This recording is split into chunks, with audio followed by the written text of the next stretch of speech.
everybody, I'm Nettie Kaye. Welcome back to my studio and to part 2 of painting the green picture with the golden pears and the purple flowers. I'm very excited about it. I got so excited about this image that last night, when I can't film at night because it's just too dark, I did another rendition of the green pot. I started it on a 16 by 20 and I added a wine bottle. Isn't that pretty? I think that's going to be nice too. So when I finish this painting and I finish the other painting, they'll both go onto my Etsy site at nettiekaystudio.etsy.com. And that's where you can go and actually purchase one of the paintings that I'm doing for you here. And there are a few other ones too, because, you know, I do paint by myself every once in a while with no camera rolling. So I would really love it. Would you please, I'm asking you, to go on to my Etsy site at nettiekaystudio.etsy.com. Take a look at my site and would you please let me know what you think. I'd love your opinion on what's going on that particular site. All right, let's get on with our painting. Okay, everybody, I have some Hansa Yellow Deep, which is a really intense yellow, and I have some Cadmium Red Light, which is very different from Cadmium Red Deep. Oh my gosh, is it ever. I use a lot of Cadmium Red Light for my portraits. I put it on the cheeks, and I don't put it on your face. It's not good for your skin. No, don't do that. But put it on your portraits. It really will bring your portraits to life. And I have some titanium white, which I mix in with a few different things. I have some cobalt teal. I have some quinacridone violet, and some weird color called indigo blue. Now you can use some other blues if you want, just for kind of toning down our colors here and there. Let's get going. Yeah. Okay, so I have a little bit of Neo Megilp laid out onto my palette as well. I dip my brush into the Neo Megilp before I put it into my paint. I don't mix the Neo Megilp into little puddles all over the place. That's not how you use it. I dip it into the Neo Megilp, I dip it into my paint, and then I work with it like that. Now I'm going to start out by adding a little bit of the Hansa Yellow to our Cadmium Red Light, and I'm going to put a little bit of that into our pear. I think this is really going to be yummy. And I'm thinking about almost like sculpting, all right, everybody? I'm not just filling it in at this stage. I am now really concentrating on how the direction of the pear goes. And so we'll just move it up a little bit. And I also want to deepen the color along the side. So I'm going to take a little bit of, let's do a little teal and a little bit of that quinacridone violet, and we'll put a little bit of that on the side. Now that feels a little bit too cool, so I want to try again. Again, it's just always a matter of corrections. So you put a stroke down and then you correct it. You don't know what's going to happen. You can make a good guess, but you don't know what's going to happen until you lay it down. So I'm going to now put, this is just quinacridone violet. I like that. That kind of works. And let's see, a little bit of, I'm going to shoot a strange one. I'm going to just put a little bit of teal towards the bottom. Oh my gosh, that's really exciting. It might not be, you know, super realistic, but I think it's very exciting. And so now I'll move that in. Because I have a little bit of Hansa Yellow and red, now I'm going to put that, it begins to move together a little bit and creates a bit of a greenish tone. You see how I'm not mixing that? I'm putting it in tiny little pieces. I like to think of them really almost like skin cells as we grow. We don't grow in lines, we grow in these little pieces of cells that kind of merge and move around a little bit. And so every stroke of paint that I lay down, I'm going to think about it in that way. I'm going to brighten it up as it goes across. Look how that works, okay? As it goes across, I'm kind of exaggerating it for you. Let me see what happens if I put it up here where the light really is. There we go. I'm going to shoot for that light because I can see that on my pears. And so I'll have a little bit of it coming over here. This has to stay in the dark realm, all right? It can't, you want the light to be on one side and the dark to be on the other. And so I'm going to continue with that. Let's put a little more of an orange color here, which is going to be cadmium orange and a little bit of Hansa yellow. Let's try that. Keep it loose, don't go, no way, keep it loose.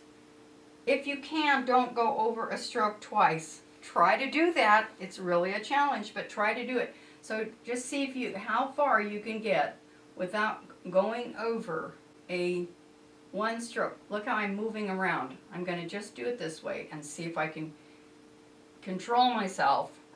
Control yourself. Don't get so worried about blending strokes. The blending or the merging of colors can often be at the very end.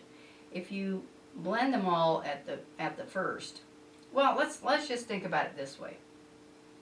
If you know anything about carpentry, you cut out the wood and you put the wood together and then you sand it, right?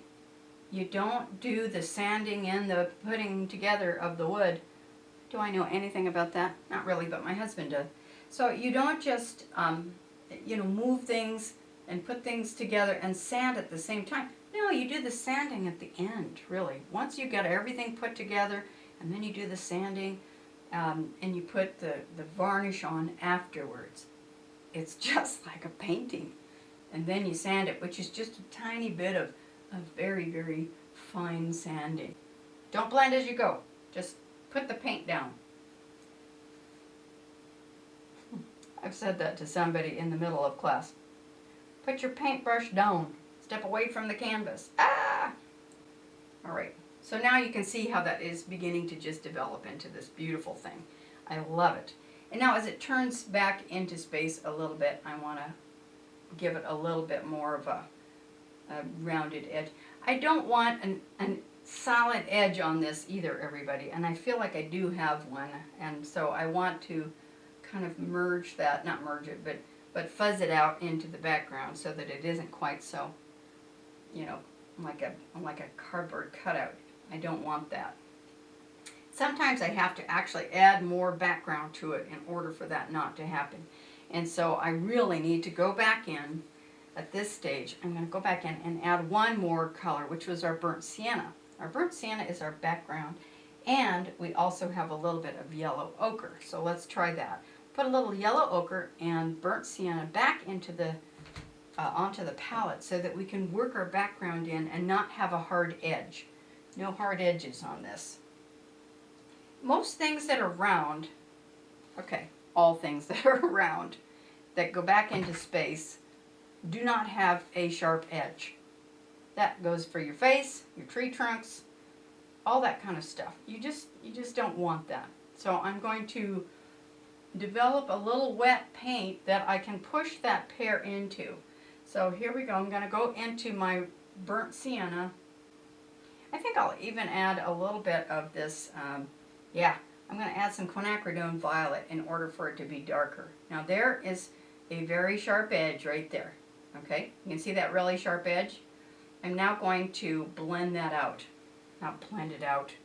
I'm now going to make it kind of look as though it's part of that background by taking a little bit of our paint in yellow with a little bit of, actually a little bit of orange with a little Hansa yellow. And I'm going to just fuzz that out a little bit into the background. You see, if your background is dry, you just don't have anything to blend it into, so you got to do that. Now look how I just made that kind of go away. It's still there, it's got a beautiful form, but it is soft, and I used a tiny little bit of a movement with my Q-tip. Okay, so you see I made that dark, a little darker, and then I merged that, or fuzzed out the edge even on that side of the pear. I just threw a reflective light of orange, and then I'm going to come back in with a Q-tip and just take off that crazy edge right there that kind of came out. And then I'll merge this very, very carefully by taking my brush and going opposite to that line, that stroke, and put it in with the other paint, just a little bit. Very, very delicate, everybody, really delicate. Okay, now we'll work a little bit on our vase. I'm going to take some of my Hansa yellow and my teal. I'm going to test that out and see if I like this color better. Yeah, it's a little bit more of an olivey looking kind of color, so I like that color better. I think it's much closer to what we actually are looking at. So indigo is our dark blue, and I'm going to put indigo with some yellow for our shadow color. Indigo and yellow, let's try that. Yeah, that's a nice shadow. So I want this to have a little bit of a, this is going to have a little bit of a line that comes up right about where these guys come together. So it comes like this, like that. And then we have this kind of an interesting design. And this is almost the point where we can begin putting the design in, but I want to also make sure that we get this side of the vase nice and dark so that we have something to work with. And then I'm going to put this over like this. Here's another little shape. It just kind of helps me figure out where the lights are. As much as I don't want you putting in all the detail right before, you know, you get the tones figured out. This is actually nice green. It is that indigo blue with the Hansa yellow that is making it this beautiful deep, deep, deep, deep green. I like it. You can see how it's making a nice shape. And then I'll put this up underneath here because it needs that to make a shadow because it's turning away from the light. And then this is actually made with a bunch of these little, you know, I think they probably built this pot with little tiny rings. I don't know. Looks like it. I'd like to take a pottery class someday so I understand it a little bit better. Okay, so on top of that, I want to use that same wonderful indigo color with the Hansa yellow into the shadow right here. Okay, around here, now I want to find the inside of this wonderful little clay snake that has been made into a handle. And then I'll do the same thing up above. Oh, very excited, very excited.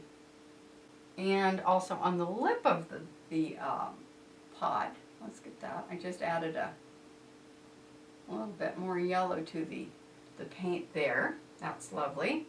I want to make sure that that doesn't stand out too much. Good. Okay.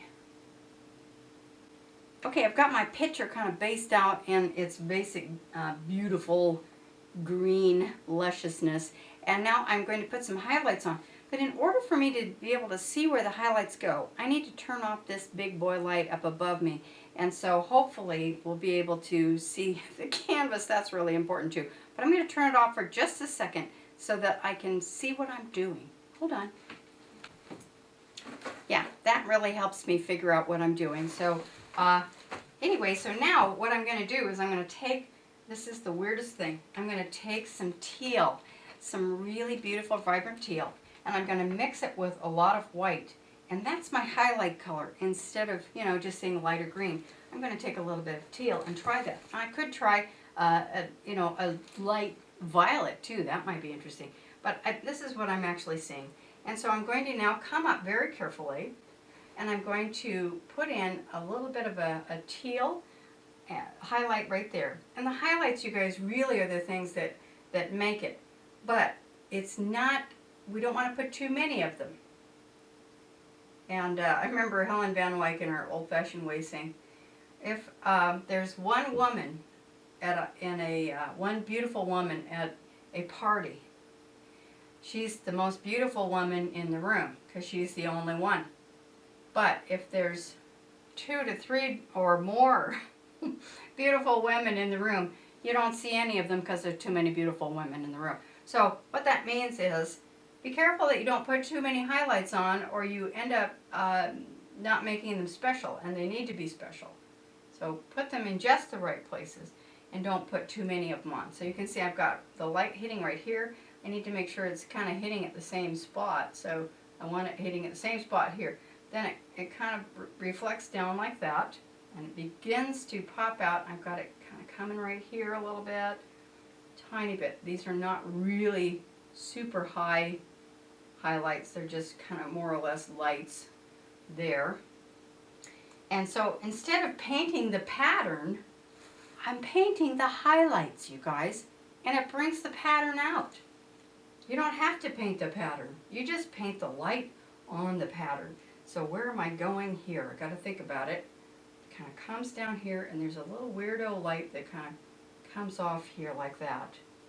And so because this is an undulating piece of clay, it picks up in different ways. This piece kind of comes down like this, and it picks up a little bit there. So I'm being really careful, being super careful that I don't just get carried away with it. And I have just a few little things here, and there's a little tiny one that kind of comes around like this, and a little light. I'm just going to take what's on my brush and just lighten up this area right here, because it needs to be lightened up. So this is something that I generally do right at the end, and I just want to show you how to do it to begin with, and then I'll go back in and I'll kind of fix this up in order for it to be ready for sale. Now, there is this reflected light that comes up back here, and so I'm going to carefully, not do too much, but I want to put a tiny bit of a little bit of a reflective light right there. The brightest light's going to be up at the top and right here. This is the bright light. And then there's just this little tiny bit of a reflection that comes around on this side. And your eye is going to fill in the rest. There's a little line that goes straight down. Almost straight down. It's a round pot, so it can't go straight down. There it is there. And I think that's about it on that pot. Okay. This side's got to be lighter too. So I'm going to come in with my brush, and these are not going to be highlights. I'm going to now make this side of the pot just a little bit lighter. And then, but it's still going to be that highlight is going to hit at the same time. So anyway, it's so hard to talk and paint at the same time without screwing things up. So I'm going to be careful that I don't muff it up too badly.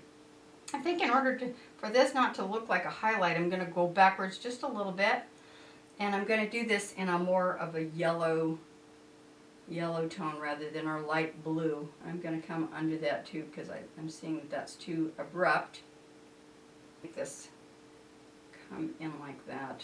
This is looking a little out of shape. We'll fix that. Anyway, I hope you get the idea.